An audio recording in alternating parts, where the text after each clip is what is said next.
রাষ্ট্র সংস্কারে রাজনৈতিক দলগুলোর সাথে ধারাবাহিক বৈঠকের দ্বিতীয় দফার ১৯তম দিন রোববার ঐকমত্য কমিশনের সহ-সভাপতি আলী রিয়াজের সভাপতিত্বে বৈঠকে রাষ্ট্র পরিচালনার মূলনীতি, পুলিশ কমিশন গঠন ও নাগরিক অধিকার সংক্রান্ত ৩টি বিষয় নিয়ে আলোচনা শুরু হয়।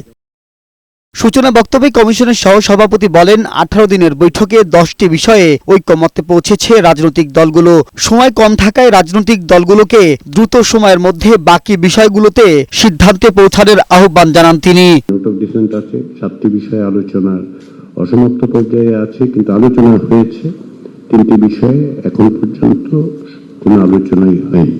এই বিষয়ে আলোচনার স্কোপ অত্যন্ত সীমিত।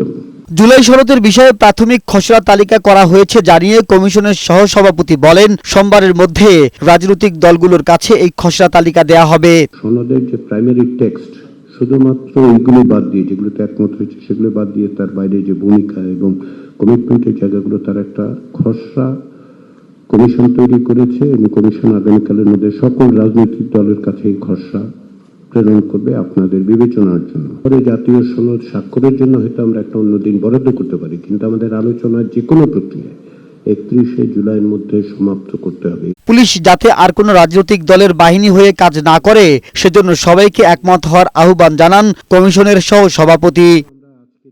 মাহবুব আজমি, বৈশাখী সংবাদ, ঢাকা।